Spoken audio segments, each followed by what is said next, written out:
தமிழக வாக்காளர்களுக்கு சிறப்பு அறிவிப்பு. இந்த தேர்தல் படிவம் இருக்குல்ல, வாக்காளர் படிவம், கணக்கீட்டு படிவம், இத யாருடைய உதவியும் இல்லாமல் தன்னந்தனியாக 3 மணி நேரத்திற்குள் எந்த பிழையும் இல்லாமல் முழுமையாக பூர்த்தி செய்து கொடுப்பவருக்கு அமெரிக்கா ஐடி கம்பெனியில நிரந்தர பணி, மாசம் 4 லட்சம் ரூபாய் சம்பளம் கொடுக்கப்படும்.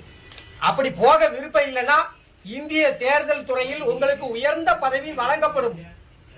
என்னடா ஏய், ஏண்டா எங்களை இந்த படிக்கும் போதே நெஞ்சு வலிக்குடா, ஏண்டா எங்களை இந்த துன்பப்படுத்துறியா?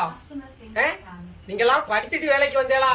மாடு மேய்க்கிறவனுக்கு கூட நல்ல மனிதாபிமானம் உள்ள அறிவு வேலை செய்யுமே, படிச்ச உங்களுக்கு அறிவே இல்லையா? இதை எந்த பையன் பூர்த்தி செய்வான்? போன தேர்தலில் ஓட்டு போட்டதே யாபம் இல்ல. காலையில ஓட்டு போடும்போது கேட்பான், எந்த பள்ளிக்கூடத்துல போய் ஓட்டு போடணும் முடியுது. இந்த லட்சணத்துல மக்களை வச்சுக்கிட்டு என்னமோ அமெரிக்கா விஞ்ஞானி மாதிரி நாங்க இருக்கிற மாதிரியும் நீங்க இது எந்த பையனுக்கு புரியுது? வாக்காளர் எண்ணு, மயில அடையாள எண்ணு. வாங்கிட்டலாம் ஓட்டு போடுறத விட பேசாம இருக்கலாம். நீ இல்லைன்னா ஒரே அடியா அறிவிச்சிரு, தேர்தலே கிடையாது, மக்கள் ஓட்டு போட வராண்டாம்னு ஓப்பனா சொல்லிட வேண்டியதானே.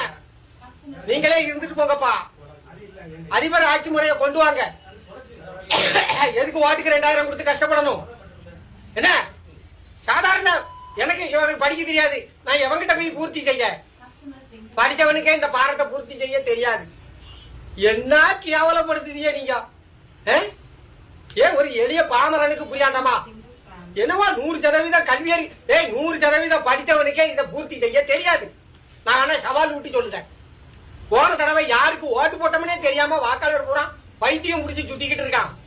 இந்த நிலைமையில நீங்க இப்படி ஒரு பாரத்தை கொடுத்து பூர்த்தி செய்ய சொன்னா எவன் பூர்த்தி செய்வான்?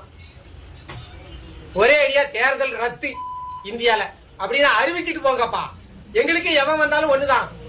நீங்க ராணுவ ஆட்சியை கொண்டு வந்தாலும் நாங்க உழைச்சுதான் சாப்பிடணும். பேசாம ராணுவ ஆட்சி கொண்டு வந்திருக்க, எதுக்கு போட்டுக்கிட்டு மாரடிச்சுக்கிட்டு இருக்கியா?